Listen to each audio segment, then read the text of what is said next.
San Francisco Mayor Daniel Lurie is a big supporter of the Recovery First concept that aims to help people get into treatment for drug and alcohol abuse. But many people don't realize that after treatment, San Francisco does not have a permanent place for people to go if they want to continue being sober. ABC 7 News Building a Better Bay Area reporter Leanne Melendez is here now with a look at some of the obstacles that stand in the way. Yeah, and there are many, but did you know that San Francisco and other cities in California get zero, nothing, not a penny from the state for recovery housing? Really? Really. That's amazing.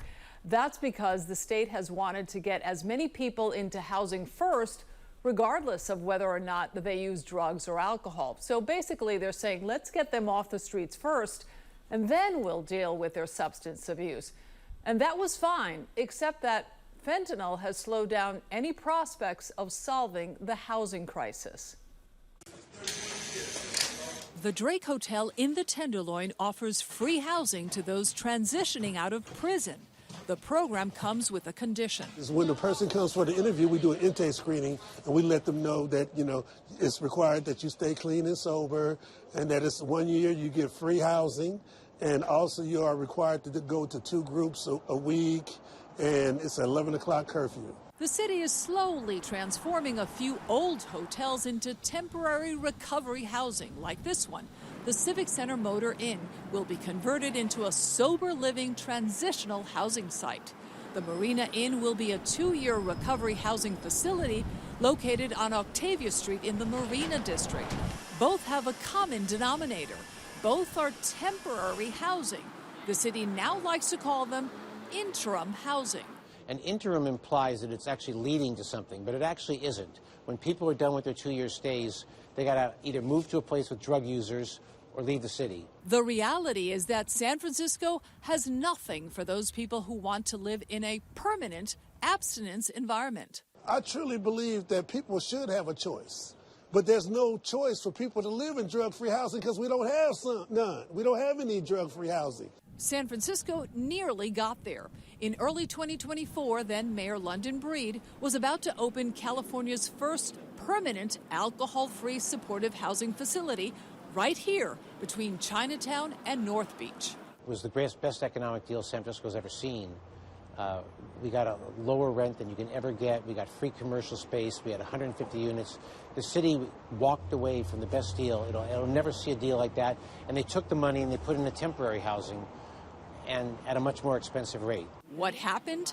The Chinatown community was not properly informed and protested. Feeling pressure during an election year, Breed backed away. Today, the North Beach Hotel remains just another SRO. The city also faces other economic challenges coming from the state that stand in the way of treatment. Under the Obama administration, the Housing First concept was an approach to end homelessness, followed by connecting people to treatment and recovery programs. That was the federal version. But California took a different approach. The state told cities like San Francisco, if you require that a person be drug or alcohol free in order to get any kind of supportive housing, you will get no funding. Nothing from the state.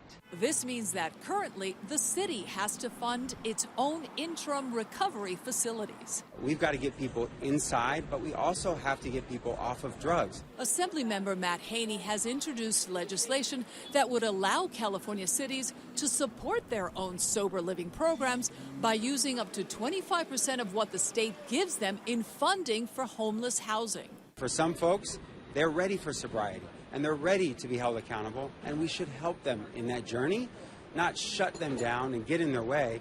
We should stand with them rather than stand in their way.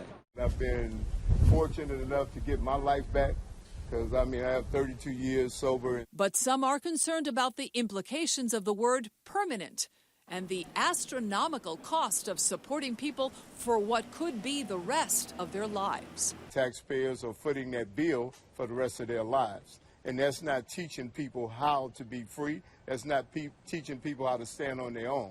And it keeps them complacent and keeps them in the same place that they were when they started.